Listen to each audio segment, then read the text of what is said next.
하나님 아버지 감사드립니다. 지난 한 주간 동안도 저희들을 각자의 처소에서 지켜주셨고 오늘 거룩한 주일 주님의 전에 나와 예배하게 하심을 감사드립니다.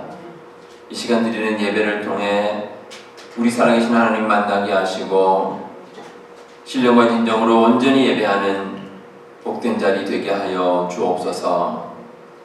예배의 시종을 우리 하나님께 맡기옵고 예수님 이름으로 기도하옵나이다. 아멘. 다같이 사도신경으로 우리의 신앙을 고백하겠습니다. 나는 전능하신 아버지 하나님 천지의 창조주를 믿습니다. 나는 그의 유일하신 아들 우리 주 예수 그리스도를 믿습니다. 그는 성령으로 잉태되어 동정녀 마리아에게서 나시고 본디오 빌라도에게 고난을 받아 십자가에 못 박혀 죽으시고 장사된 지 사흘 만에 죽은 자 가운데서 다시 살아나셨으며 하늘에 오르시어 전능하신 아버지 하나님 우편에 앉아 계시다가 거기로부터 살아있는 자와 죽은 자를 심판으로 오십니다. 나는 성령을 믿으며 거룩한 공교회와 성도의 교제와 죄를 용서받는 것과 몸의 부활과 영생을 믿습니다. 아멘. 교독문 125번 함께 교독하겠습니다. 하나님이여 사슴이 시냇물을 찾기에 갈급함같이 내 영혼이 주를 찾기에 갈급하나이다. 내 영혼이 하나님 곧 살아계시는 하나님을 갈망하나니 내가 어느 때에 나아가서 하나님의 얼굴을 배울까. 사람들이 종일 내게 하는 말이 내 하나님이 어디 있느냐 하오니 내 눈물이 주야로 내 음식이 되었도다. 내 영혼아 내가 어찌하여 낙심하며 어찌하여 내 속에서 불안해하는가. 너는 하나님께 소망을 두라. 그가 나타나 도우심으로 말미암아 내가 여전히 찬송하리로다. 낮에는 여호와께서 그의 인자하심을 베푸시고 밤에는 그의 찬송이 내게 있어 생명의 하나님께 기도하리로다. 내 반석이신 하나님께 말하기를 어찌하여 나를 잊으셨나이까. 내가 어찌하여 원수의 압제로 말미암아 슬프게 다니나이까 하리로다. 내 뼈를 찌르는 칼같이 내 대적이 나를 비방하여 늘 내게 말하기를 내 하나님이 어디 있느냐 하도다. 내 영혼아 내가 어찌하여 낙심하며 어찌하여 내 속에서 불안해하는가. 너는 하나님께 소망을 두라. 나는 그가 나타나 도우심으로 말미암아 내 하나님을 여전히 찬송하리로다. 아멘. 늘 언제나 변함없는 사랑으로 저희들을 지켜주시는 아버지 하나님, 이렇게 모여 예배드리게 하신 진심으로 감사드립니다. 하나님, 오늘도 부끄러운 모습으로 교회에 나왔습니다. 여전히 저희들의 욕심을 채우려는 이기적인 모습으로 살아가고 있습니다. 주변의 힘듦을 보고도 눈을 감아버리고 하나님께서 끊임없이 말씀하시는데 하나님의 말씀을 외면하였습니다. 무지하고 미련한 저희들을 불쌍히 여겨 용서하여 주시옵소서. 하나님, 지금 러시아가 우크라이나를 침공하여 많은 사람들이 삶의 터전과 사가는 가족을 잃거나 헤어지고 뼈아픈 고통의 시간을 겪고 있습니다. 주님 이를 뛸수록 저희들은 각자의 자리에서 할 수 있는 선을 행하게 하시고 서로가 서로의 필요를 살핌으로 이겨나갈 수 있도록 도와주시옵소서. 너희는 아무것도 염려하지 말고 다만 모든 일의 기도와 간구로 너희의 구할 것을 감사함으로 하나님께 안을하였으니 정말 감사함으로 저마다 인생의 무거운 짐을 주님 앞에 내려놓고 아뢰므로 말미암아 하나님의 평강이 우리에게 임하게 하여 주시옵소서. 세상에서는 너희가 환난을 당하나 담대하라. 내가 세상을 이겨노라. 너 말씀처럼 우리는 고난이 극복되고 어떤 상황에서도 변화할 수 있는 하나님의 능력이 있다는 진실에 우리 모두는 안심하고 기도하고 간구드립니다. 아버지 하나님, 유아부, 유치부, 유정부, 유스, 이해까지 우리 아이들이 말씀을 잘 배우고 예수님을 닮아가는 아이들로 잘 자라 이 세상의 빛과 소금과 같은 역할을 잘 할 수 있는 아이들로 인도하여 주시옵소서. 우리 아가페 교회에 일할 수 있는 일꾼들을 많이 보내주시고 하나님의 은혜가 넘치는 교회로 세워지게 하여 주시옵소서. 오늘도 예배를 돕는 손길에 복을 다하여 주시옵고 찬양대와 보이지 않는 곳에서 조용히 일하시는 분들 한분 한분 지치지 않게 위로하여 주시고 축복하여 주시옵소서. 오늘도 강단에 세우신 우리 권혁준 목사님께 영육간의 강건함으로 붙잡아 주시고 하나님께서 우리에게 전하고자 하시는 말씀을 온전히 선포할 수 있도록 도와주시옵소서. 그 말씀을 받는 성도들은 아멘으로 응답하여 우리의 삶 속에서 드러나게 하여 주시옵소서. 오늘도 우리와 함께 하시는 예수님의 이름으로 거룩하신 이름으로 간절히 기도드리옵나이다.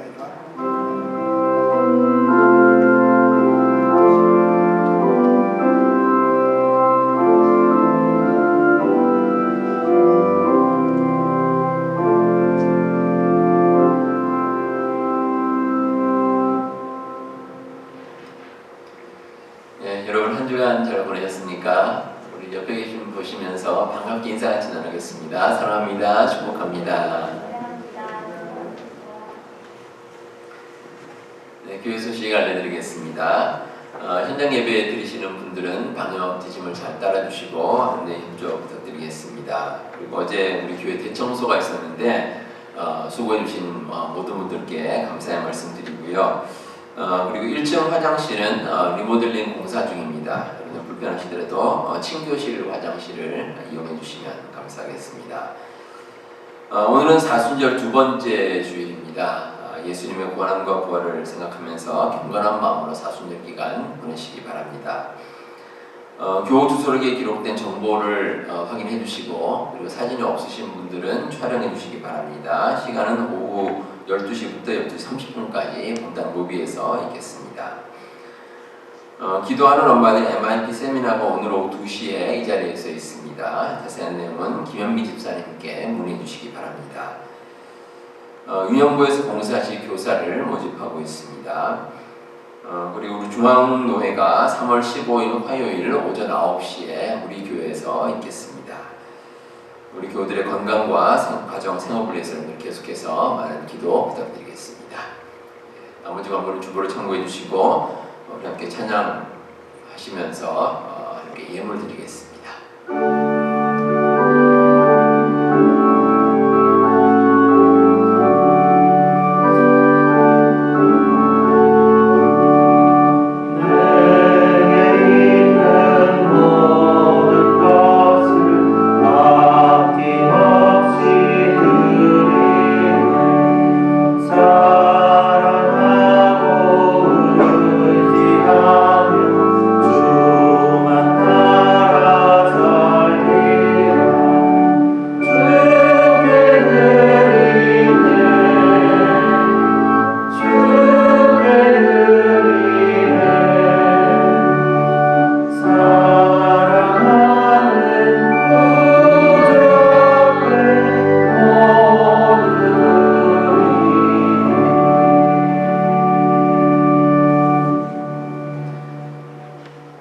은혜로우신 하나님 아버지, 주님의 복된 성의를 허락하셔서 저희들이 주의 전에서 예배하게 하심을 감사드립니다.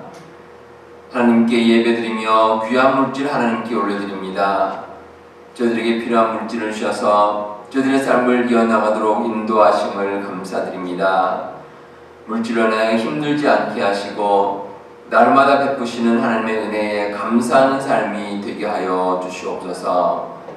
예물드린 모든 손길을 축복하여 주시되 하늘의 신령한 복과 이 땅의 기름진 복이 각자의 삶의 자리에서 넘치게 하여 주시옵소서. 예물이 쓰이는 곳에도 하나님께서 함께하여 주셔서 오직 하나님의 영광만 드러내는 데 사용되게 하시고 하나님의 나라 확장에 귀하게 쓰이는 예물 되게 하여 주옵소서. 모든 것 감사드리며 예수님 이름으로 기도하옵나이다. 아멘. 하나님 말씀 함께 보겠습니다. 누가복음 14장 7절에서 11절 말씀 함께 보시겠습니다.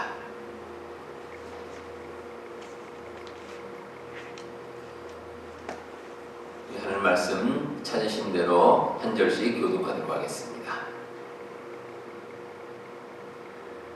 청함을 받은 사람들이 높은 자리 택함을 보시고 그들에게 비유로 말씀하여 이르시되 내가 누구에게나 혼인잔치에 청함을 받았을 때 높은 자리에 앉지 말라. 그렇지 않으면 너보다 더 높은 사람이 청함을 받은 경우에 너와 그를 청한 자가 와서 너더러 이 사람에게 자리를 내주라 하리니 그때에 네가 부끄러워 끝자리로 가게 되리라.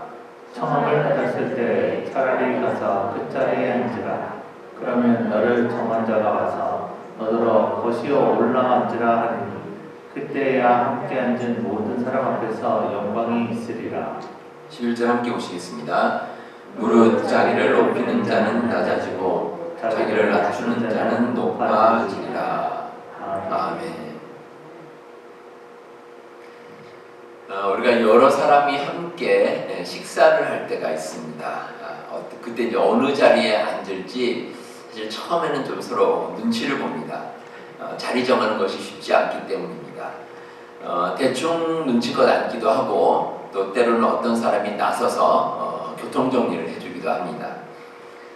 우리 교회 교우들은 보통 이 남녀가 구별해서 자리에 앉는 그런 경우가 참 많습니다. 옛말에 남녀 질서의 부동성이다 그런 말도 있지만 그런 이유 때문은 아닌 것 같고 아무래도 이제 남녀가 이제 이야기하는 화제가 서로 달라서 이야기하는 내용이 달라서 그렇게 앉으시는 것 같습니다. 그런데 이렇게 자리에 앉는 것이 신분이나 서열과 관계가 되면 좀 복잡해집니다. 단순히 편하고 불편하고의 문제가 아닙니다. 자기의 사회적 위치와 관계된 것이기 때문에 사람들이 상당히 예민하게 생각을 합니다.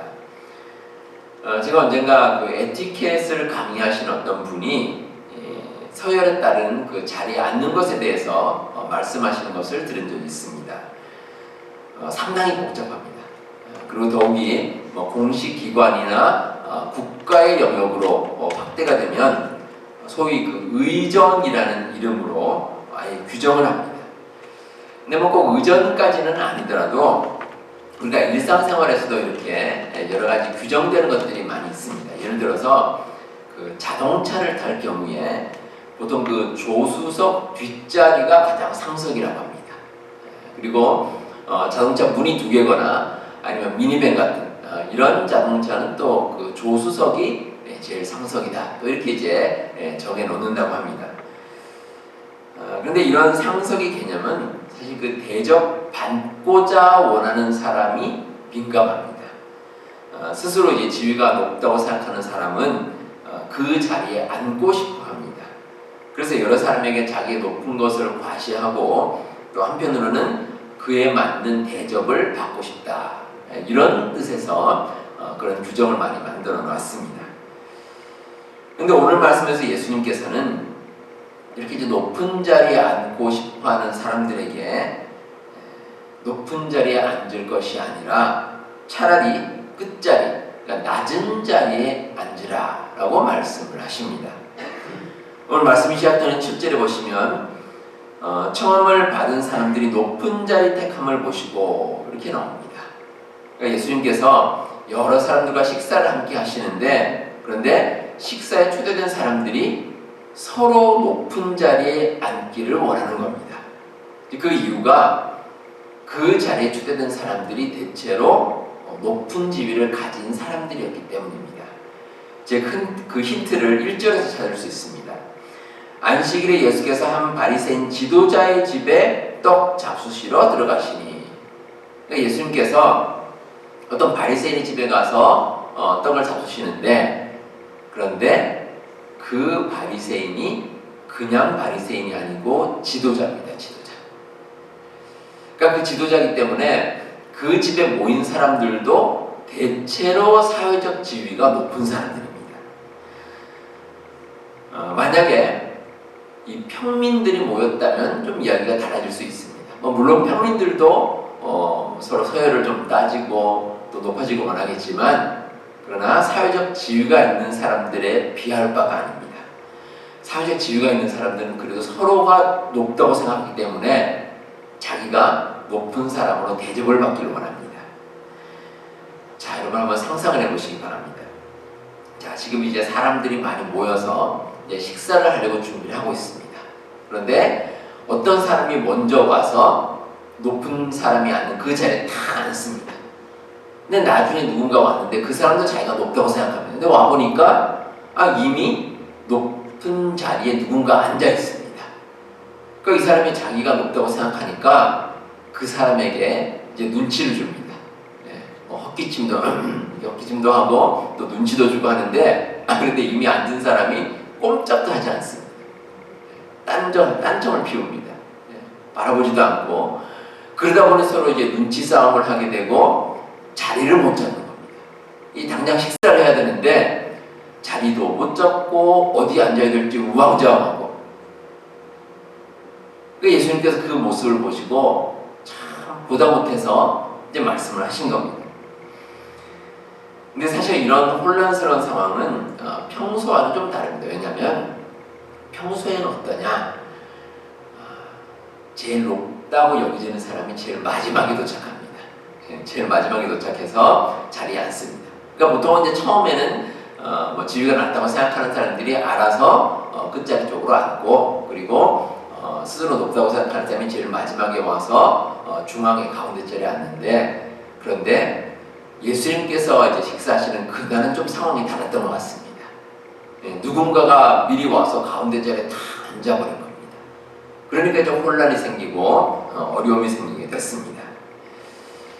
자, 그런데 보통 자리에 앉더라도 이 누군가 높은 사람이 오게 되면 그 자리를 비켜주면 됩니다. 근데 그게 어렵습니다. 왜냐하면 이 유대인들의 식사 문화가 그렇습니다. 우리는 보통 식사를 할 때 테이블이 있고 의자에 앉아서 보통 식사를 합니다.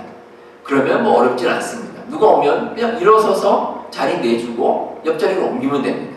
그런데 유대인들은 식사를 어떻게 하는지 아십니까? 누워서 합니다. 누워서.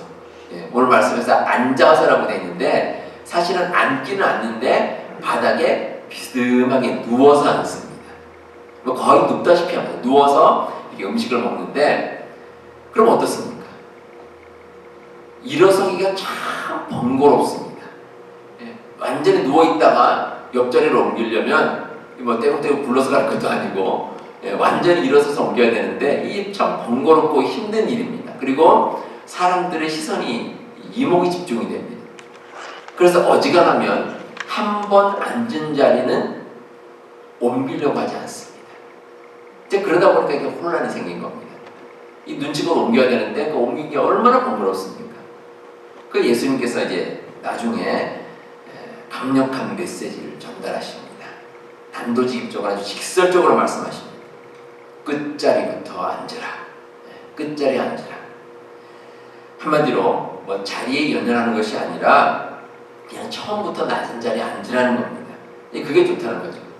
그러면 오히려 유익이 있고 하나님의 축복이 함께할 것이다. 이렇게 예수님께서 말씀을 주십니다. 자, 그러면 우리가 끝자리에 앉았을 때 어떤 유익과 어떤 축복이 있을까 함께 한번 살펴보도록 하겠습니다. 자, 먼저 끝자리는 하나님의 참된 뜻과 진리를 깨닫는 자리입니다. 11절을 보시면 무릇 자기를 높이는 자는 낮아지고 자기를 낮추는 자는 높아지리라. 이렇게 기록이 되어 있습니다. 자, 이 구절에서 주의해 보셔야 될 것이 낮아지고 높아지리라. 이 결론을 가리키는 이 동사, 두 동사인데 이 동사가 수동태입니다. 수동태. 그러니까 다시 말해서 내가 높아지는 것이 내 마음대로 할 수 없다는 겁니다. 내 마음대로 못합니다. 대통령도 그렇죠. 대통령도 내가 하고 싶다고 되는 것이 아니라 국민들이 투표에 의해서 뽑아줘야 대통령이 되는 겁니다. 마찬가지로 우리가 높은 자리에 위치하는 것도 하나님께서 정하십니다. 하나님께서. 내가 능동적으로 높아지는 것이 아니라 높아지리라. 누군가에 의해서. 그게 누구냐면 하나님이십니다. 우리가 높아지는 것은 온전히 하나님께서 하셨기 때문에 우리가 높아질 수 있다는 겁니다. 물론 바리새인들은 이 말씀을 이해하지 못합니다. 바리새인들은 이 끝자리 아니면 낮아지는 것이 겸손이 아니라 권리의 포기로 생각합니다. 그러니까 도저히 그 예수님 말씀을 이해하지는 못하는 겁니다. 자존심이라는 단어가 있고 자존감이라는 단어가 있습니다. 이 두 단어가 서로 비슷하게 보이는데 사실은 다릅니다. 자존심은 남에게 굽히지 않고 스스로 지키려는 마음, 이 자존심이고, 자존감은 자기 자신을 소중한 존재라고 믿는 마음입니다. 그러니까 다시 말해서 자존심이라는 것은 내 스스로에게 나온다기보다도 다른 사람과의 관계에 있어서 내가 생각하는 마음이 자존심입니다. 근데 자존감은 다릅니다. 자존감은 상대방과 관계없습니다. 전혀 관계없이 자기 자신에 대한 자부심을 바탕으로 나오는 것이 자존감입니다. 그래서 바리새인들은 자존심은 강합니다. 상대방과 관계에 있어서 자존심을 내세우려고 하는데 자존감이 약합니다. 그러니까 자꾸 눈치를 보는 겁니다. 내가 높아져야 할 텐데 자꾸 눈치 보고 자기를 높이려고 합니다. 그런데 그렇게 할수록 자기 자신은 오히려 잘 높아지질 않습니다. 제가 언젠가 사람의 생물학적, 화학적 가치라는 제목의 기사를 하나 읽은 적이 있습니다. 그 우리 인체를 구성하는 그 화학 물질이 많이 있습니다. 예를 들어서 뭐 우리 몸에 존재하는 칼슘이라든지 마그네슘, 또 나트륨, 인 뭐 이런 것들이 있는데 이게 도대체 생물학적으로, 이 화학적으로 이런 그 물질들이 어느 정도의 가치가 있는가? 그걸 어떤 학자가 조사를 했습니다. 근데 다 우리 몸에 있는 그런 물질들을 다 모아서 가치를 따져보니까 채 1불이 잘 되지 않습니다. 많이 가격을 쳐줘도 한 10불 정도, 그 정도밖에 되지 않습니다. 근데 여러분, 우리가 사람의 가치를 그렇게 평가합니까? 결코 그렇지 않습니다. 예수님께서는 우리 한 사람의 생명을 천하보다 귀하다 이렇게 말씀하십니다. 이 우주보다 귀한 것이 우리 한 사람의 생명입니다. 그리고 그 가치를 실현시킬 수 있는 방법이 뭐냐? 내 스스로 높이는 것이 아니라 하나님께서 우리를 높여주실 때, 그러니까 예수님과 우리가 함께 동행할 때 그때 우리의 가치는 엄청나게 높아질 수 있습니다. 예수님께서 높여주시는 겁니다. 요한복음 15장에 보시면 예수님께서 하신 포도나무 비유가 나옵니다. 내 안에 거하라 나도 너희 안에 거하리라. 가지가 포도나무에 붙어있지 아니하면 스스로 열매를 맺을 수 없음 같이 너희도 내 안에 있지 아니하면 그러하리라. 마치 포도나무 가지가 포도나무에 붙어 있어야 열매를 맺고 그 가치를 온전히 할 수 있는 것과 똑같습니다. 우리의 참된 가치는 어디에서 나오느냐? 예수님과 함께할 때. 그때 우리는 온전한 가치를 지니고 이 세상을 살아갈 수 있습니다. 사형이라는 작은 책자가 있습니다. 작은 책자인데 그래도 기독교의 아주 가장 기본적인 원리가 기록되어 있습니다. 그 책자에 보면 그림이 하나 나오는데 이 작은 의자가 하나 있습니다. 근데 그 의자가 우리 삶의 중심입니다. 근데 그 중심에 뭐가 있느냐? 믿지 않는 사람들은 자기 자신이 있습니다. 그리고 예수님은 자기의 삶 밖에 있습니다. 근데 믿는 사람들은 다릅니다. 믿는 사람들은 그 삶의 중심이 되는 의자에 내가 아니라 예수님께서 계십니다. 결정적인 차이입니다. 그러면 삶이 달라집니다. 우리가 끝자리에 앉으면 진리가 보입니다. 예수님께서 스스로 낮아지셔서 이 땅에 오신 이유도 보이고 우리도 우리를 낮추면 예수님께서 높여주신다는 그 놀라운 진리가 보입니다. 끝자리가 주는 유익입니다. 우리 성도 여러분, 끝자리가 우리를 낮아지게 만들지 않습니다. 자리는 아무것도 아닙니다. 예수님께서 우리를 높이시면 그러면 우리는 천하보다 귀한 생명이 될 수 있습니다. 여러분들 이 진리를 잊지 마시고 우리 주님께서 우리를 높여주신다는 그 믿음 가지고 사시는 우리 성도님들 다 되시길 바랍니다. 다음으로 우리가 끝자리에 앉으면 하나님의 자녀로서 인정을 받습니다. 이 바리새인들이 자기를 높여서 높은 자리에 앉으려는 이유는 아주 간단합니다. 인정받고 싶은 욕구 때문입니다. 이게 사람들에게 자꾸 높임을 받고 인정받기를 원하기 때문에 이제 겉으로 드러나려고 높은 자리에 앉으려고 합니다. 그런데 참 아이러니하게도 그렇게 인정을 받으려고 먼저 높은 자리에 앉다 보니 오히려 창피를 당하는 경우가 있습니다. 자기보다 더 높은 사람이 오면 그 자리를 내주고 자기는 더 낮은 자리로 물러가야 하기 때문입니다. 우리 그리스도인들이 그렇습니다. 우리 그리스도인들이 사실 이 세상 사람들에게 우리의 모습을 드러내야 되는데, 그런데 세상 사람들은 우리가 하는 모든 행동을 통해 하나님의 모습을 바라보게 됩니다. 근데 우리가 스스로 끝자리에 먼저 앉으면 세상 사람들이 우리를 주목합니다. 왜냐하면 일반적인 세상 사람들의 생각과 다르기 때문입니다. 세상을 사는 사람들은 바리새인처럼 자기가 먼저 높은 자리에 앉기를 원합니다. 그런데 그리스도인들은 끝자리부터 먼저 앉는 겁니다. 그래서 그걸 보고 아니 저 사람들은 높은 자리에 앉을 자격이 있음에도 왜 끝자리에 앉는 것일까? 이렇게 생각을 합니다. 그리고 우리가 그리스도님을 알게 되면 저 사람들이 하나님을 믿는 사람들, 하나님의 자녀이기 때문에 저렇게 겸손하게 행동하는구나. 그러니까 그 모습을 보고 하나님의 참된 뜻을 세상 사람들이 깨닫게 되는 겁니다. 그리고 그 사람들이 우리의 모습을 보고 변화된 삶을 살게 됩니다. 예수님께서 십자가에 달리셨을 때 십자가 위에서 7마디 말씀하셨습니다. 이제 가상 7언이라고 합니다.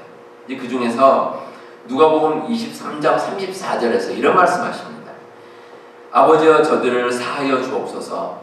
자기들이 하는 것을 알지 못함이니이다. 예수님께서 자신을 십자가에 못 박은 그 사람들을 용서해 달라고 하나님께 기도를 합니다. 참 쉽지 않은 말씀인데 그 말씀을 듣는 사람들의 마음에 변화가 있습니다. 누가복음 23장 47절에 이러한 예수님에 대해서 백부장이 한 말이 있습니다. 이 사람은 정녕 의인이었도다. 그리고 마태복음 27장 54절에는 백부장이 또 이렇게 말합니다. 이는 진실로 하나님의 아들이었도다. 이 예수님의 모습이 일반 사람과 다르기 때문에 그 백부장이 마음속으로 그렇게 고백을 하는 겁니다. 감동을 받은 겁니다. 사도행전 7장에 스데반 집사님이 순교하는 장면이 기록되어 있습니다. 복음을 전하다가 유대인들이 던진 돌에 맞아서 세상을 떠납니다. 그런데 이 스데반 집사님이 순교하기 직전에 이렇게 말씀하십니다. 사도행전 7장 60절에 주여 이 죄를 그들에게 돌리지 마옵소서. 제가 좀 전에 말씀드렸던 그 예수님께서 십자가상에서 하신 말씀과 똑같습니다. 이 죄를 그들에게 돌리지 마옵소서. 성경에는 이 스데반의 말을 들은 사람들의 반응에 대해서는 기록되어 있지 않습니다. 하지만 그 자리에 있었던 사람들의 마음이 어떠한지는 우리가 짐작할 수 있습니다. 그 마음에 울림이 있었을 겁니다. 백부장이 예수님 인정한 것처럼 아마 스데반에 대해서도 저분은 정말 하나님의 자녀로구나. 이걸 아마 인정을 했을 것입니다. 우리 성도 여러분, 세상 사람과 다른 모습은 세상 사람들을 감동시킵니다. 세상 사람들이 우리의 모습을 보고 하나님의 자녀로서 인정을 하고 또 그 모습을 보는 세상 사람들의 마음도 변화가 생깁니다. 하나님께서는 여러분들에게 그런 귀한 역할을 맡기셨습니다. 우리가 스스로 끝자리에 앉음으로 하나님의 자녀로서 인정받고 살아가시는 우리 성도님들 다 되시길 바랍니다. 마지막으로 끝자리를 통한 겸손은 모두를 만족시킵니다. 바리새인들은 자기를 드러내는 일에 익숙합니다. 그래서 교만한 마음을 가지고 서로 상석에 앉으려고 합니다. 그래서 어떤 상황이든지 자기를 내세우는데 모든 자기의 역량을 발휘하려고 합니다. 하지만 겸손히 생활하는 사람은 다릅니다. 끝자리에 앉는 것을 개의치 않습니다. 베푸는 삶에 익숙합니다. 자기를 드러내지도 않고 대가를 바라지도 않습니다. 세상적인 것에 욕심이 없습니다. 그러면 삶에 만족이 있습니다. 감사가 있습니다. 그리고 이런 사람들은 세상을 변화시킵니다. 사랑과 감사가 넘치는 공동체를 만들고 선한 영향력을 끼치는 그런 귀한 모습으로 모두에게 만족을 제공합니다. 유대인들의 식사 자리에 높은 지위를 가진 사람들이 옵니다. 그들은 당연히 높은 자리에 앉을 권리가 있음에도 그런데 끝자리에 가는 사람들이 있습니다. 믿는 사람들입니다. 하나님 믿는 사람은 다른 사람들의 특별한 대접에 관심이 없습니다. 그냥 소탈하게 식사하는 것에 만족합니다. 그 모습을 보면 주변 사람들이 함께 감동을 하고 그리고 그 마음이 전파가 됩니다. 그럼 모든 사람들이 만족하는 놀라운 결과가 이루어지게 된다는 것입니다. 제가 일전에 이런 글을 읽었습니다. 종교개혁자인 치빙글리라는 분이 있습니다. 근데 이분이 오늘 그 스위스에 살고 계신 분인데 산 위를 걷다가 좁은 산길에서 두 마리의 염소를 발견했습니다. 근데 염소가 한 마리는 산 위에서 내려오는 길이고 한 마리는 아래쪽에서 위로 올라가는 길입니다. 그런데 이 길이 아주 좁습니다. 아주 좁아서 그냥 염소 한 마리가 갈 수 있는 그런 길입니다. 근데 이 두 마리가 서로 딱 마주치게 됐습니다. 근데 그 모습을 보는데 놀라운 걸 발견했습니다. 산 아래에서 올라가는 염소가 살짝 엎드리는 겁니다. 그러니까 산 위에서 내려오는 염소가 그 염소 위를 살짝 밟고 내려가는 겁니다. 그리고 엎드렸던 염소는 다시 일어나서 산 위로 올라갑니다. 만약에 이 두 염소가 그 좁은 길에서 맞붙었다면, 서로 자기의 자존심 내세우고 자기 욕심 내세워서 맞붙었다면 아마 두 염소가 다 꼼짝을 못했을 겁니다. 근데 한 염소가 살짝 엎드림으로써 쉽게 모든 것이 해결되고 둘 다 만족을 얻게 되었다는 겁니다. 우리 성도 여러분, 겸손을 대표하는 끝자리는 결코 낮은 자리가 아닙니다. 하나님의 진리를 깨닫는 자리입니다. 그리고 하나님의 자녀로서 인정받는 자리입니다. 우리가 그 자리에 자발적으로 가면 모든 사람에게 만족이 있습니다.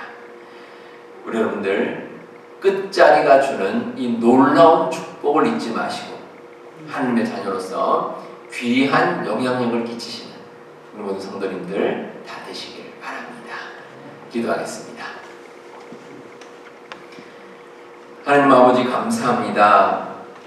이 세상 사람들은 좀 더 주목받는 자리를 원하지만 하나님의 자녀인 우리들은 낮은 자리를 통해 겸손을 실천하기 원합니다.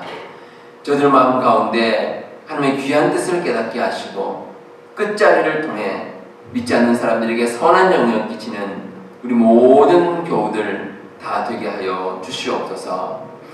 우리 아버지가 속한 모든 교우들 위해 기도합니다.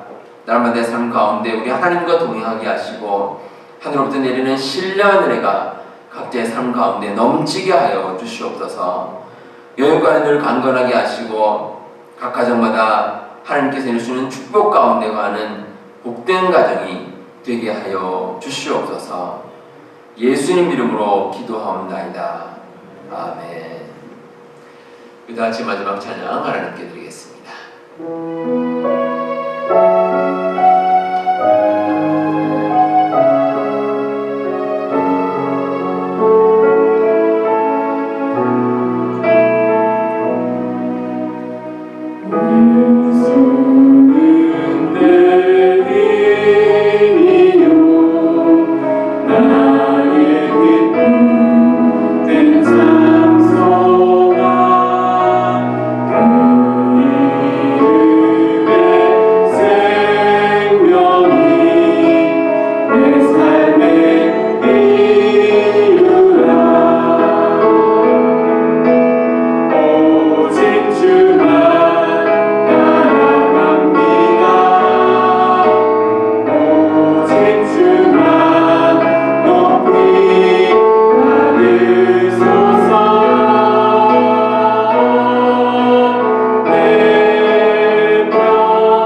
하나님의 자녀로서 온전히 겸손을 실천하며 살기 원하는 우리 주님의 모든 권속들 가운데 지금부터 영원토록 함께 하시기를 간절히 축원하옵나이다.